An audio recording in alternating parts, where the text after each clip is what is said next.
हरिः ॐ श्री गुरुभ्यो नमः हरिः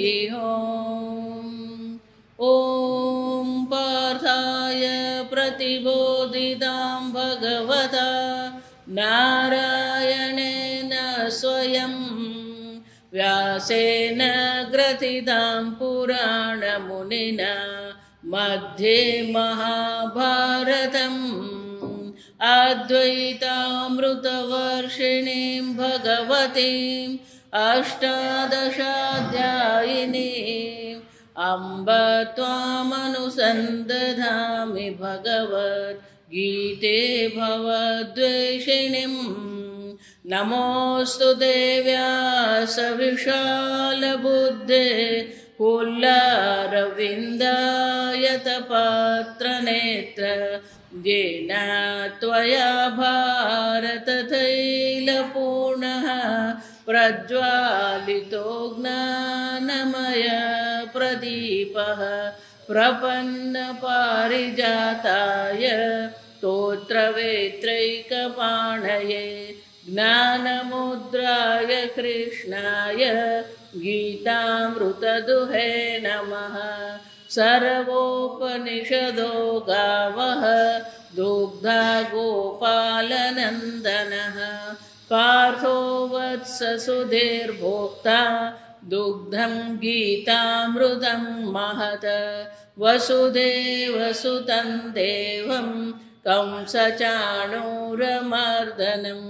देवकी परमानन्दं कृष्णं वन्दे जगद्गुरुं भीष्मद्रोण तथा जयद्रथजला गान्धारनीलोत्पला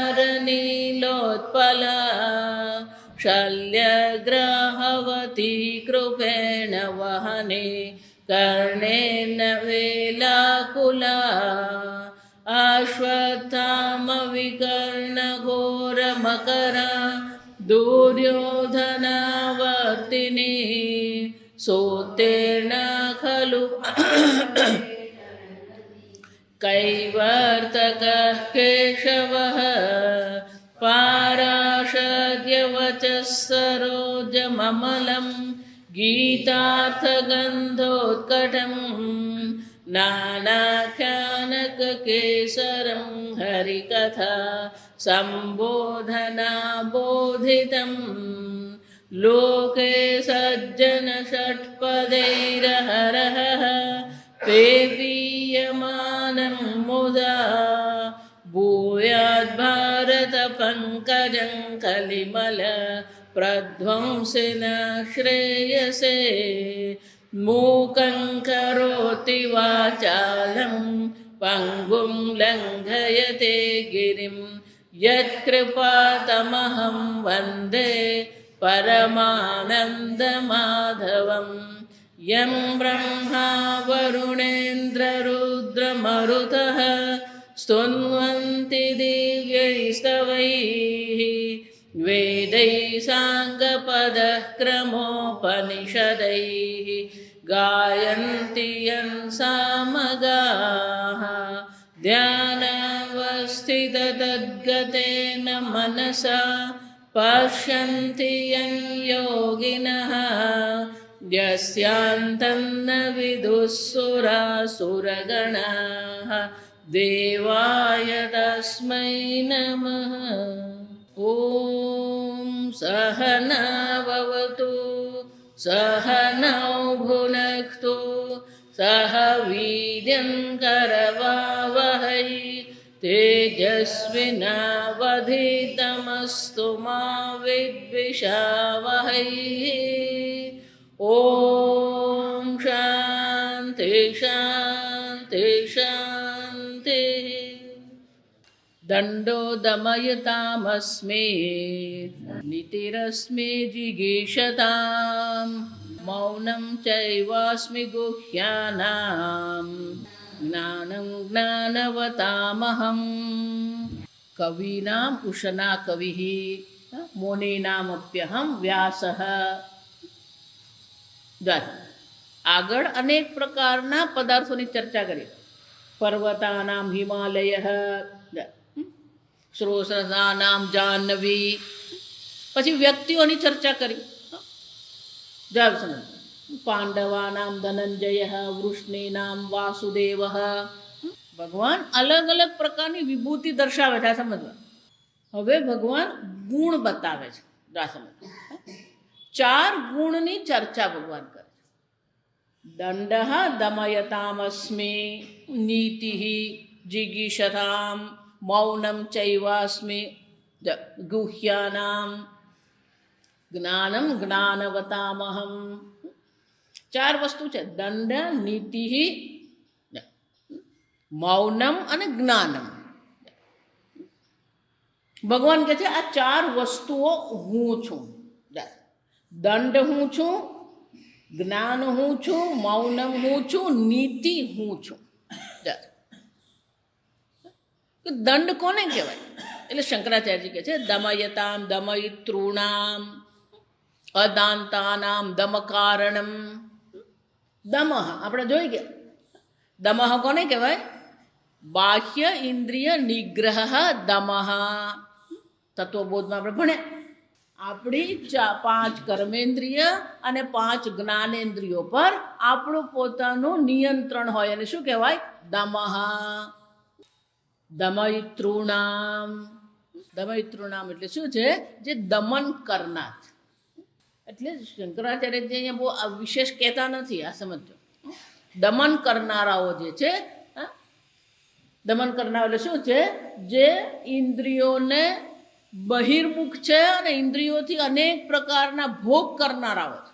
એટલે ટીકાકાર બહુ સરસ કહે છે અદાંતાન ઉત્પથાન. અદાંતાન જેની પોતાની ઇન્દ્રિયો પર કોઈ નિયંત્રણ નથી. મન ફાવે ત્યારે ખાવું, મન ફાવે ત્યારે સૂઈ જવું, મન ફાવે ત્યારે બોલવું. જો અદાંતાનનો અર્થ શું થાય? ઇન્દ્રિયો પર કોઈ પણ પ્રકારનું નિયંત્રણ નથી. અને 1 ને 2 નથી. જો સમજજો, 90-95% લોકો કેવા છે? અદાંતાન. મન ફાવે ત્યારે ખાવું, મન ફાવે ત્યારે સૂઈ જવું, મન ફાવે ત્યારે બોલવું. અદાંતાન. આપણું જીવન કેવું છે? કોઈ નિયમ છે જીવનમાં? જો સમજો. અદાંતાન. દમકારણમ એનું નિયંત્રણ, નિગ્રહ કરવો. દંડ કોને કહેવામાં આવે? જે ઉત્પથાન. ઉત્પથાન એટલે શું છે? જે ઉચ્છૃંખલ જીવન જીવે છે, કોઈના નિયંત્રણમાં રહેવા તૈયાર નથી, એવા લોકોને નિયંત્રણમાં લાવવું એને શું કહેવાય? દંડ. ગુજરાતીમાં દંડનો અર્થ સજા થાય. હું હંમેશા એટલે કહું, સંસ્કૃત ને ગુજરાતીને ભેળસેળ કરવાની નહીં. દંડનો અર્થ આપણે શું કરીએ? સજા કરવી. અહીંયા સજા નથી. જો વિચારો, જે કોઈના પણ નિયંત્રણમાં નથી, ઇન્દ્રિયોને પોતાના નિયંત્રણમાં રાખી શકતા નથી, એનું નિયંત્રણ કરવું એને દંડ કહેવાય. શંકરાચાર્ય શું કહે છે? અદાંતાનામ દમકારણમ દંડ. અદાંતાનામનો અર્થ શું થાય? ઉત્પથાન. ખોટે માર્ગે ચાલી રહ્યો. ઉત્પથાનનો અર્થ શું થાય? ઊંધો માર્ગે ચાલી રહ્યો છે, ખોટા માર્ગે ચાલી રહ્યો છે. એને શું કરવું પડે? પથી પ્રવર્તયતામ દંડ. આજકાલના જે કાનૂન કાયદાઓ જે છે, જે મનુષ્યોએ બનાવેલા, કોઈ વ્યક્તિ એક ખોટું કર્મ કરે અને સંપૂર્ણ જીવન એને શું કરવું પડે? પેલું જેલમાં વિતાવવું પડે. જા સમજો બરાબર. આપણા એક સ્વામીજી ઇન્દોરમાં છે, ઐશ્વર્યાનંદ. બહુ વર્ષો પહેલાં જેલમાં જતા હતા. એટલે જેલનો જે અધિકારી હતો ને, જેલ અધિકારી, કે સ્વામીજી અમારા આ બધા જેલમાં કેદીઓ બધા છે, એ લોકોને થોડુંક કંઈક તમે જ્ઞાન આપો. અને જેલ જે હતી ને, એ ક્રિમિનલ જેલ હતી. જો સમજો, સાદી જેલ અને ક્રિમિનલ જેલમાં ફરક પડે. ક્રિમિનલ જેલ એટલે શું છે? ગુજરાતીમાં શું કહેવાય ને? ક્રિમિનલ ગુનેગાર તો બધા જ આવે. ખૂના ખરાબી કરવાવાળા હોય ને, એ બધા ક્રિમિનલ્સ કહેવાય. જાસમો. અને ત્યાં 1000 કેદીઓ હતા. પહેલાં તો સ્વામીજીને ડરે લાગ્યો છે. સમજ, ક્રિમિનલ બધા કેદીઓની સામે બેસવાનું. સ્વામીજી જઈને સામાન્ય બધી વાતો, ભક્તિની ચર્ચા કરે. સામાન્ય વાતો કરી શકાય. ખૂબ સરસ બધી ભક્તિની બધી ચર્ચા કરતા હતા. ધર્મની, ભક્તિની, કર્મની, કર્મયોગ, ભક્તિયોગ. એટલે અઠવાડિયામાં 1-2 વાર એ જાય. પછી 1-2 કેદીઓએ પેલા જેલ અધિકારીને કીધું કે સ્વામીજી સાથે અમારે વ્યક્તિગત મુલાકાત કરવી છે. એટલે એક ભાઈ હતા પ્રૌઢ, એટલે એમને પહેલી વાર મુલાકાત સ્વામીજી પાસે કરી. એ ધ્રુસકે રડી પડ્યા. જો આ સમય સ્વામીજી થોડીક વાર એમને રડવા લીધા. પછી કીધું કે શું થયું? કે સ્વામીજી મારું સંપૂર્ણ જીવન એકદમ સીધી લીટીમાં હું જીવવા વાળો. જો આ સમજતો, મારી દીકરીએ એક ગુંડા સાથે પ્રેમ કર્યો. એને બહુ સમજાવી, બધા સમજાવી ગયા, મામા કાકા ફોઈ માસી બધા સમજાવી ગયા એને કે ભાઈ આ ગુંડો છે એની સાથે તું લગ્ન ન કર. પેલી માની જ નહીં. જો અને ભાગીને એને લગ્ન કરી લીધા. અને ગુંડો હતો તો કે લગ્ન કરે એટલે બદલાવાનો તો હતો નહીં. અને આ ભાઈ પોતે પાછો રજપૂત. એટલે કે સ્વામીજી મને બહારથી ખબર પડી કે મારી છોકરીને હેરાન કરે છે કે હું ચૂપ કેવી રીતે બેસી શકું. જા વિચાર, મારી છોકરીએ તો ભૂલ તો કરી જ, પણ એ ત્યાં જઈને હેરાન થતી હોય તો હું ચૂપ કેમ બેસી શકું? કે એટલે હું મારા સગાવાલાને લઈને ત્યાં ગયો એને સમજાવવા માટે. પેલો ગુંડો માણસ એણે સામેથી ગુંડાગીરી શરૂ કરી અને ભૂલથી મારાથી એને મરાઈ ગયો ને મરી ગયો. જો આ સમજો. અને હું જેલમાં છું. જો વિચારી જો, જ્યાં સમજો હું શું કહેવા માંગુ. અને પેલું ગુનેગાર ખૂન, પેલું FRI ખૂનનું એ થઈ ગયું એટલે કરવાનું શું? છોકરીને તો ઘરે લઈ આવે, પણ આ ભાઈ ક્યાં પહોંચ્યા? જો સમજી જો, એ પોતે ઉત્પથાન નતા, પણ છતાં અત્યારે એ ક્યાં છે? જો સમજવા જેવું. એટલે આપણા કાયદા એટલા માટે જ આ કાનૂનને આંધળો કેમ કહેવામાં આવે? હા, એ વ્યક્તિએ ખૂન કર્યું, પણ શાના માટે ખૂન કર્યું? એનું ઈરાદાપૂર્વકનું ખૂન હતું? એ રીઢો ગુનેગાર હતો? નહીં. પોતાની દીકરીની રક્ષા માટે ત્યાં ગયો અને કંઈક પ્રસંગ એવો બની ગયો, એક ક્ષણમાં એ પોતાનું નિયંત્રણ ગુમાવી બેઠો અને પેલા મારી નાખ્યો.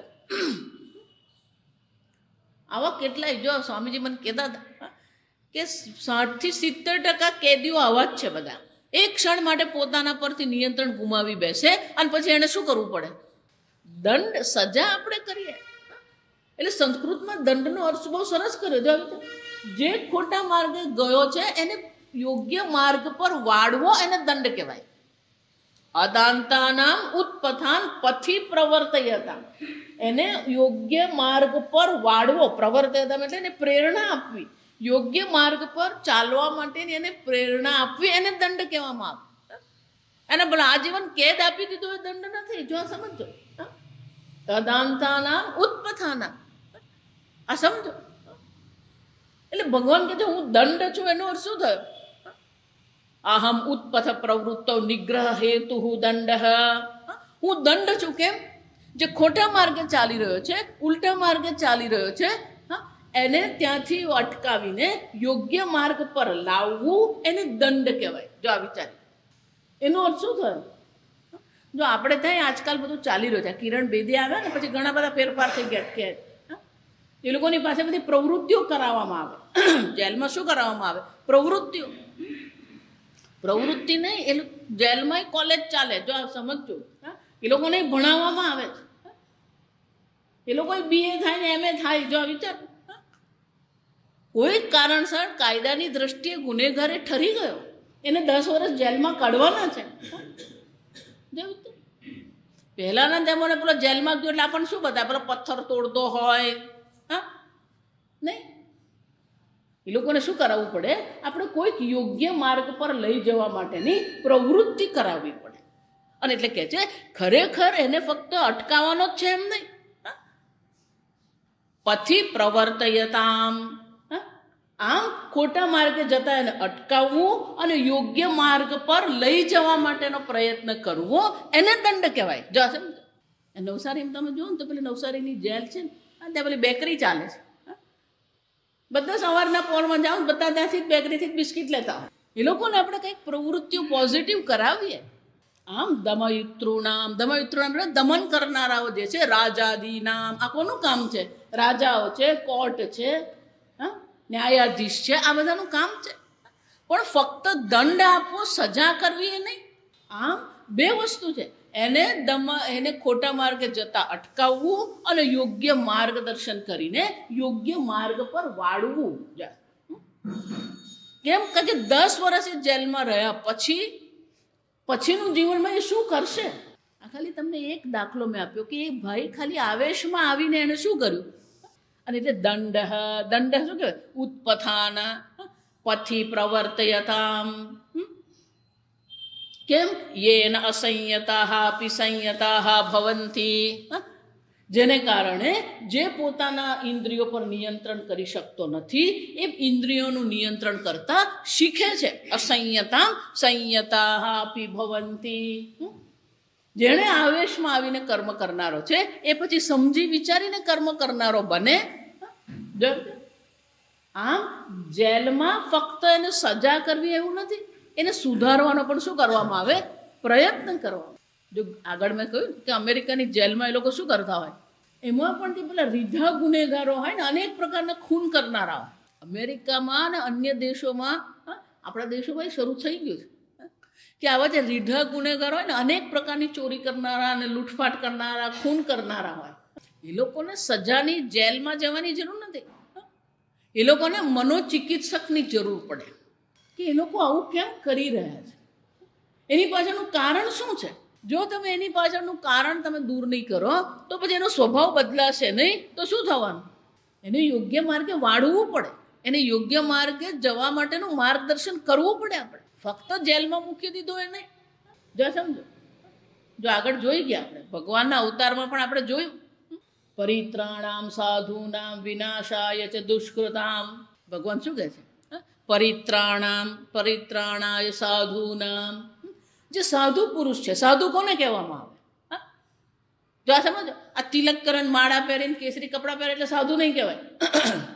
યથા શાસ્ત્ર કર્મ, શાસ્ત્રને અનુરૂપ જે જીવન જીવી રહ્યો છે એને સાધુ કહેવામાં આવે. શાસ્ત્રના નિયમને અનુરૂપ જે જીવન જીવે છે એ સાધુ છે. પરિત્રાણાય સાધુનામ. જે શાસ્ત્રોક્ત માર્ગ પર ચાલી રહ્યા છે એની રક્ષા કરવા માટે ભગવાન કહે છે સંભવામી યુગે યુગે. પછી શું કહે છે? વિનાશાય ચ દુષ્કૃતામ. જે દુષ્કૃતામ છે, દુષ્કર્મ કરનારાઓ છે, અધર્મ કરનારાઓ છે, વિનાશાય એના નાશ કરવા માટે હું સંભવામી યુગે યુગે. જો ત્યાં આપણે બહુ વિસ્તારથી ચર્ચા કરી. રાવણ દુષ્કર્મ કરતો હતો તો રાવણનો નાશ કર્યો એનો અર્થ શું થયો? ખરેખર એનો નાશ થઈ ગયો. પૂતના ભગવાનને શું કરવા ગઈ?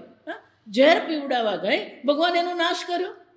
જ્યારે રામ ભગવાને રાવણની નાભીમાં તીર માર્યું, રાવણ પડ્યો, અરે એના શરીરમાંથી પેલી એક જ્યોતિ નીકળી અને જ્યોતિ ક્યાં આવી? રામ ભગવાનમાં આવીને સમાઈ ગઈ. પણ એ જ્યોતિ નીકળી એ પહેલા રાવણ ત્યાં પડ્યો હતો. ભગવાને લક્ષ્મણને શું કહ્યું? જા રાવણ પાસે જા અને રાજનીતિ શીખી આવ. એનો અર્થ શું થયો? રામ ભગવાનના મનમાં રાવણ પ્રત્યે કોઈ પણ દુર્ભાવ હતો, દ્વેષ ભાવ હતો, સન્માન હતું. જો વિચારી જુઓ, લક્ષ્મણને નવાઈ લાગી.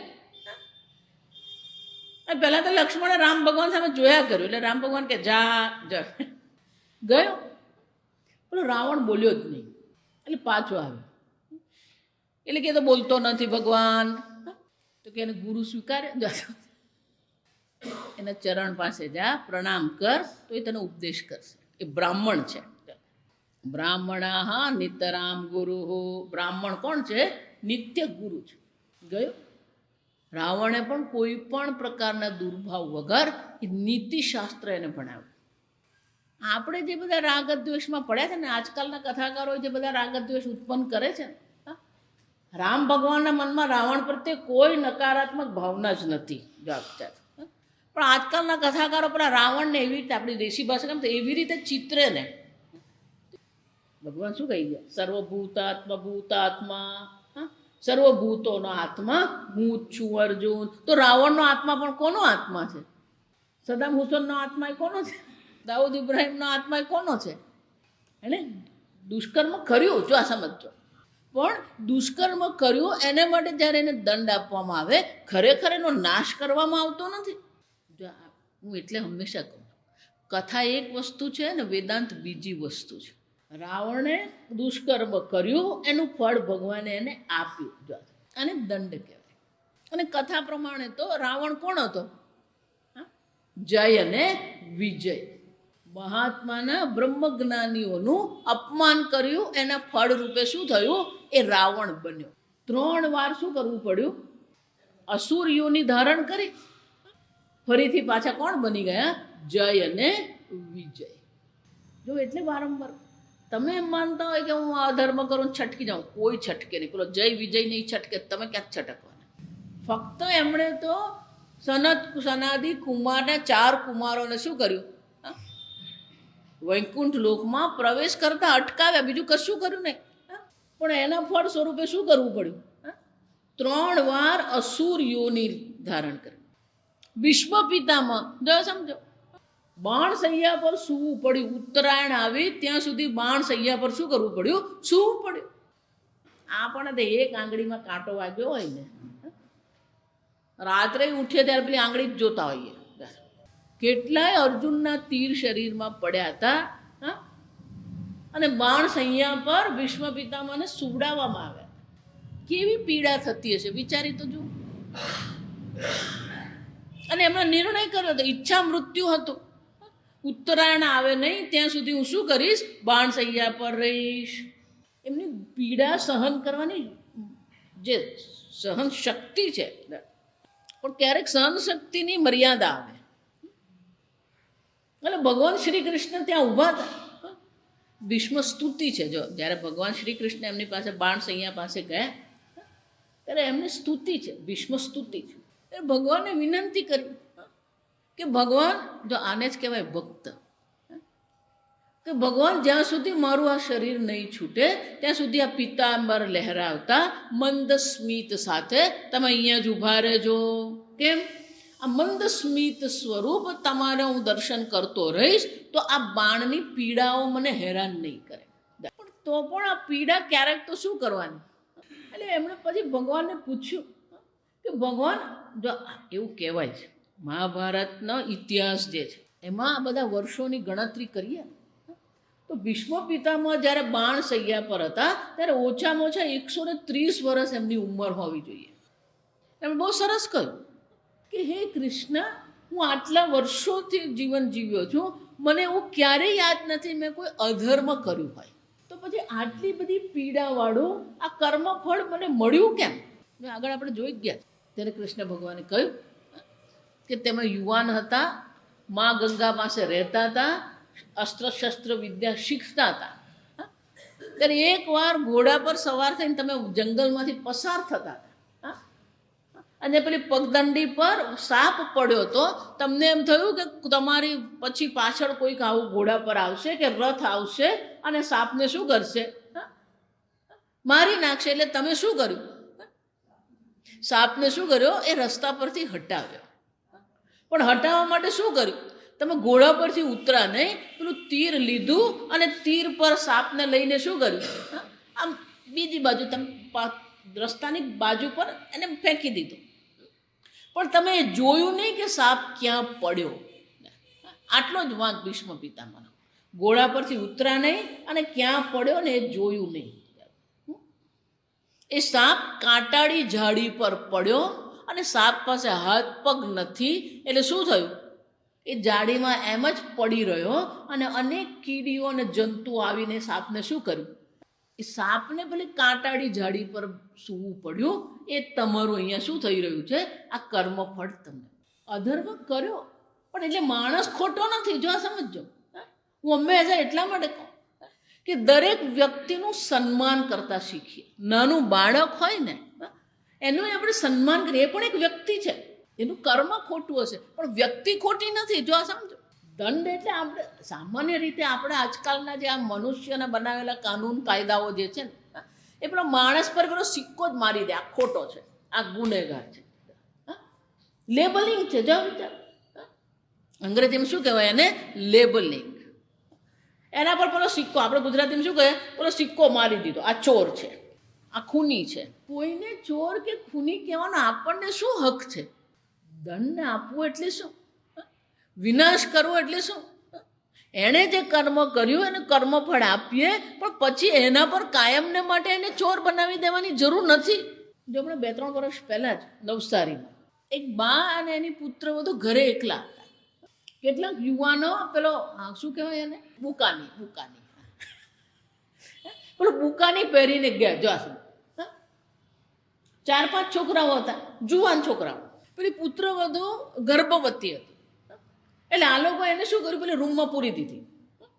પેલા બા જરાક હિંમતવાળા, પેલો બા કે નહીં ચાવી આપું. બાની હિંમત કેવી પડે, જો આ સમજો. પેલા બા કે આટલો હટ્ટો કટ્ટા જુવાન થઈને તમે લોકો આવું કામ કરો છો, જા સમજો. હવે એમાંનો એક જો હતો ને એને આ વાક્ય લાગી આવ્યું. એણે પેલી બુકાની ઉતરીને કીધું કે બા હું MA થયેલો છું, જા સમજ, પણ મારી પાસે રોજગારી નથી ને મારે ઘર ચલાવવાનું છે, અને એટલા માટે શું કરું છું, જા સમજજો. જેને તમે ચોર કહી રહ્યા છો, કદાચ એ ચોર નથી, પરિસ્થિતિ એની સામે એવી આવી કે એનાથી આવું કર્મ થઈ ગયું. કોઈ વ્યક્તિ ચોર, કોઈ ખૂની નથી, કોઈ અધર્મનિષ્ઠ નથી, જો આ સમજો, કોઈ અસુર નથી. આ સમજો, એક પરિસ્થિતિ છે, જે પરિસ્થિતિમાં એણે આ દુષ્કર્મ કર્યું છે. કાયમને માટે કોઈના પર આપણે સિક્કો મારવાની જરૂર નથી. અને એટલે ટીકાકાર શું કરે, ફક્ત એનું દમન કરવાનું નથી, એને યોગ્ય માર્ગ પર વાળવાની પણ જરૂર છે. એને યોગ્ય માર્ગદર્શન મળશે, યોગ્ય પ્રકારથી એને માર્ગ પર આપણે વાળવાનો પ્રયત્ન કરીએ તો એ પણ શું થઈ શકે, એક યોગ્ય વ્યક્તિ બની શકે. આમ આ દંડ એટલે આપણે જેને સજા કહીએ છીએ નહીં, દંડનો અર્થ શું થાય, જે ખોટા માર્ગે જઈ રહ્યો છે, દુષ્કર્મ કરી રહ્યો છે, ત્યાંથી એને અટકાવો. નિગ્રહ, જો આ સમજો, ઉત્પથ પ્રવૃત્તમ નિગ્રહ હેતુ દંડ. એ જે ખોટા માર્ગે જઈ રહ્યો છે ત્યાંથી એને અટકાવવાનો છે. અટકાવીને શું કરવાનો છે, પથી પ્રવર્તયતામ, યોગ્ય માર્ગે એને વાળીએ આપણે. આ સમજો, આને દંડ કહેવામાં.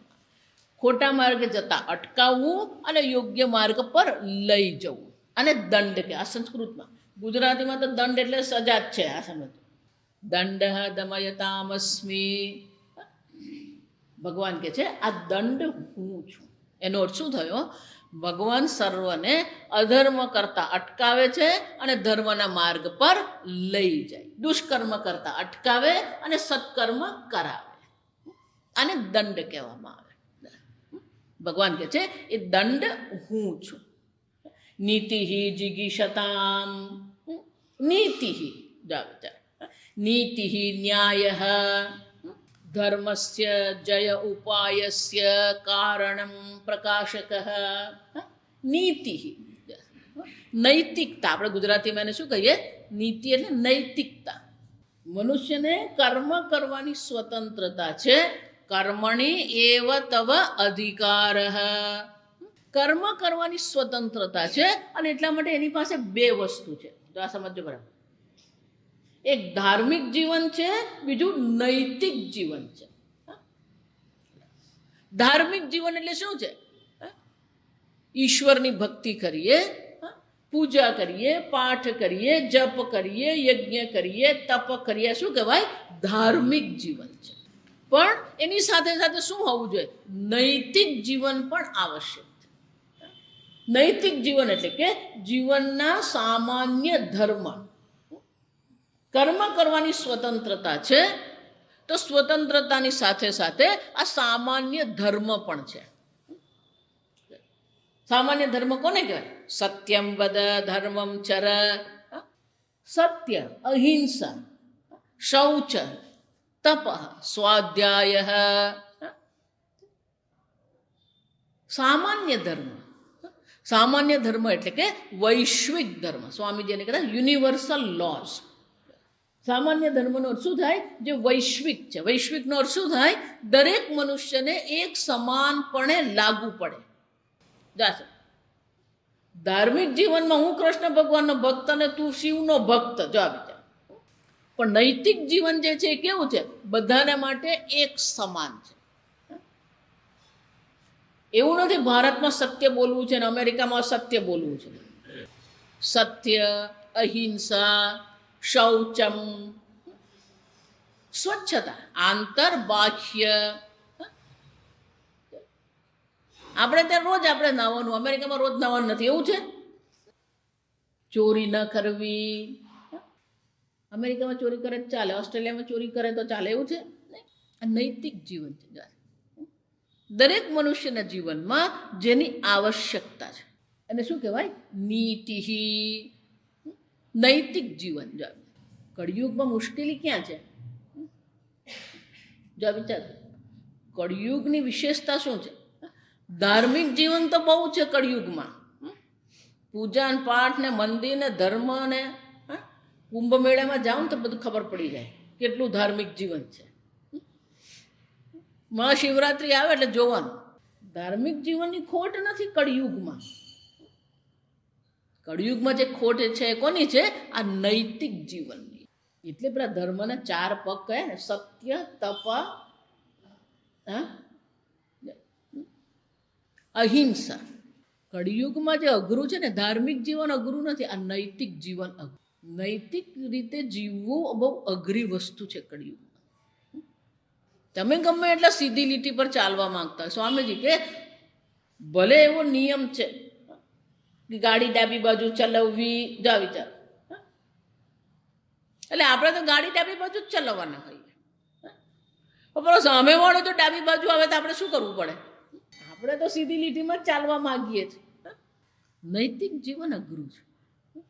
અને એટલે ભગવાન કહે છે એ નૈતિક જીવન. નીતિ ન્યાય અહમ. આ નીતિ હું છું અર્જુન. ધર્મ જ હું છું એમ નહીં, ભગવાન છું એમ નહીં, નીતિ પણ કોણ છે? હું છું. નીતિ જિગીષતામ. કોના માટે? જેને વિજય પ્રાપ્ત કરવાની ઈચ્છા છે. જિગીષા. આપણે જોઈએ પીપાસા. પીપાસાનો અર્થ શું થાય? પાતુમ ઈચ્છા, પીપાસા પીવાની ઈચ્છા છે. પીવાની એટલે પછી પીવાનું નહીં કહેવાય. જ્ઞાતુમ ઈચ્છા, જિજ્ઞાસા જાણવાની ઈચ્છા, એને શું કહેવાય? જિજ્ઞાસા. ભોગતુમ ઈચ્છા, બુભુત્સા.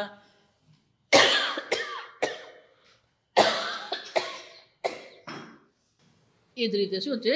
જે તુમ ઈચ્છા, જિગીષા. જિગીષાનો અર્થ શું થાય? જીતવાની ઈચ્છા, વિજય મેળવવાની ઈચ્છાને શું કહેવાય? જિગીષા. ભગવાન કહે છે આ વિજય મેળવવાની ઈચ્છા વાળાઓમાં નીતિ હું છું. જા વિચારી. એનો અર્થ શું થયો? યોગ્ય વિજય કોને કહેવામાં આવે? નીતિથી પ્રાપ્ત કરેલો વિજય જ વિજય કહેવાય. નીતિ જિગીષતામ. કેવી રીતે આપણે વિજય મેળવે? એટલે પેલો શંકરાચાર્ય જે બહુ વિશેષ કહેતા ને, જે તુમ ઈચ્છતામ એટલું જ કહી દીધું. જો સમજ, જેને, જે લોકોને વિજય મેળવવાની ઈચ્છાવાળા છે, જે લોકો વિજય મેળવવાની ઈચ્છાવાળા છે.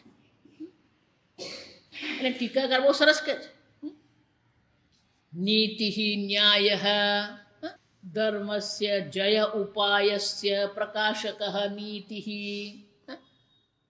ધર્મ જે વિજય પ્રાપ્ત કરવાનો ઉપાય છે. જા વિચારી લો. જય ઉપાય શું છે? ધર્મ. ધર્મ એટલે શું છે? સામાન્ય ધર્મ. જો સમજો એનો અર્થ શું થયો? અધર્મથી જે વિજય મેળવવામાં આવે એ વિજય નથી. ધર્મના માર્ગ પર ચાલીને જે વિજય મેળવીએ એ ખરો વિજય છે. અને એટલે કે છે જય ઉપાયશ્ચ પ્રકાશક જય સાધનમ નીતિ. વિજય પ્રાપ્ત કરવાનું સાધન નીતિ છે. અઘરું છે. જો આ સમજ. નીતિથી જે પણ કંઈ કરીએ ક્યારેય ધર્મનું ઉલ્લંઘન નહીં થાય. જો વિચારી જો, રાવણ આટલી બધી ખટપટ કરી પણ રામ ભગવાને ક્યારેય ધર્મનું ઉલ્લંઘન કર્યું? મદન્યુ એટલે હાથીનું બચ્ચું છે. હાથીનું બચ્ચાને શું કહેવાય? મદન્યુ. આપણું ભીમ હંમેશા તૈયાર જ હોય. નિગ્રહ. એ નિગ્રહ કરનાર કોણ હતી? આ મા કુંતી હતી. જા સમજો. એ ખોટું કરે છે એટલે આપણે ખોટું કરવું નહીં. આજકાલ તો માતા પિતા બાળકોને શું શીખવે? રવિવારની સવાર હોય, પપ્પાજી સૂતા હોય, પછી છોકરો જાગી ગયો હોય, રમતો હોય, એમાં ફોન આવે, ફોન પેલા પપ્પાના મિત્રનો હોય, એટલે ઓળખી જાય, એટલે કે હા કાકા, કે પપ્પાને ફોન આપતો, એટલે પેલો ત્યાં જ ઊભો જા સમજજો, ફોન પાસે જ ઊભો પેલો બોલે પપ્પા જીતુ કાકાનો ફોન છે, જીતુ કાકાને કહી દે પપ્પા સૂતા છે, જા સમજ જો વિચાર, અને આ ડાયો જા સમજ, પપ્પાએ કીધું કે પપ્પા સૂતા છે. આપણે કયા સંસ્કાર આપીએ બાળકોને, કેવા સંસ્કાર આપીએ? ભગવાન કહે છે આ નીતિ હું છું, નીતિ જિગીષતામ, વિજય મેળવવાની ઈચ્છા છે તો આ નીતિ હું છું. કળિયુગમાં નીતિ ધાર્મિક જીવન જીવવું બહુ સહેલું છે, આ સમજો, પણ નીતિપૂર્વકનું જીવન જીવવું અત્યંત કઠિન છે, આ સમજો. કેમ કે બધા જ શું કરતા હોય, પણ એટલે એ ટીકાકાર કહે છે જય સાધનમ નીતિ, વિજય મેળવવો હોય ને તો નીતિના માર્ગ પર ચાલતા. અંગ્રેજી મને માટે બહુ સરસ શબ્દ, ક્યારે શોર્ટકટ લેવાનો નહીં. આપણે હંમેશા પેલો ટૂંકો માર્ગ અપનાવવાનો પ્રયત્ન કરીએ. નીતિ અસ્મિ, હું કોણ છું? આ નીતિ અર્જુન હું છું. નીતિ એ અન્ય, જો સમજો, દંડ જે છે શું છે? જે અધર્મ કરનારાઓ છે એનું દમન કરવા માટે છે, એને યોગ્ય માર્ગ પર વાળવા માટે છે. આ સમજો બરાબર? એટલે અન્ય માટે છે. દંડ કોના માટે છે? અન્ય માટે. નીતિ કોના માટે છે? મારા માટે, પોતાના માટે. જો દંડ બીજાને માટે છે, નીતિ કોના માટે છે? પોતાના માટે છે. હું ક્યારેય ધર્મનું ઉલ્લંઘન નહીં કરું. અઘરું જ છે. જો વિચારી જો, પાંડવોનો તમે વિચાર કરો તો જ્યારથી રાજમહેલમાં રહેવા ગયા ત્યારથી કૌરવો શું કરતા હતા? એટલું જ નહીં, જ્યારે યુધિષ્ઠિરને યુવરાજ બનાવવામાં આવ્યા, યુધિષ્ઠિરને રાજા બનાવવામાં આવ્યા, પેલા દુર્યોધનને ફાવ્યું નહીં, એને પેટમાં તેલ રેડાયું. પેલા શકુનીએ શું કર્યું? જુગટું રમાડ્યું. અને જુગટુમાં શકુનીએ શું કર્યું? પેલા પાસા શું રાખ્યા હતા? ખોટા પાસા રાખ્યા. યુધિષ્ઠિર હારી ગયા તો શું કરવું પડ્યું? 12 વર્ષ વનમાં જવું. 12 વર્ષ વનમાં રહ્યા. દ્વારકાધીશ સુવર્ણ નગરી, દ્વારિકાધીશ શ્રી કૃષ્ણના ભક્ત હતા. 5 પાંડવો, કુંતી અને દ્રૌપદી, 7 જણા. જો વિચાર, પહેલા તો કુંતી અને પાંડવો જ હતા. સાક્ષાત શ્રી કૃષ્ણના ચરણ આ પૃથ્વી પર હતા. વનવાસ જ્યારે મળ્યો તો ભગવાને એવું કહ્યું, કંઈ નહીં, એક ચિંતા નહીં કરો, આ દ્વારિકા પાસે જંગલમાં રહેજો, બધું હું આપીશ. કહી શક્યા હોત કે નહીં? ભગવાન એમના ભક્ત છે, કર્યું ભગવાને. ભગવાનની ભક્તિ છૂટી ગઈ એ લોકોની. આપણે તો એક પ્રાર્થના કરીને ભગવાન નહીં સાંભળે એટલે ભગવાનને માળિયા પર ચડાવી દઈએ. જો આ વિચાર, એ જંગલમાં ગયા એ પહેલાં ખબર પડી ગઈ હતી કે પાસા ખોટા હતા, છતાં પણ નીતિની દ્રષ્ટિ યુધિષ્ઠિરે કહ્યું કે મેં વચન આપ્યું હતું કે હું હારીશ તો હું જંગલમાં 12 વર્ષ જઈશ, અને એટલે અમે જઈશું. જો આ સમજ, આપણા જેવો તો શું છે, ફટાકડા ફોડવા માંડતે. કેમ? એના પાસા ખોટા છે, આપણે જંગલમાં જવાની જરૂર નથી.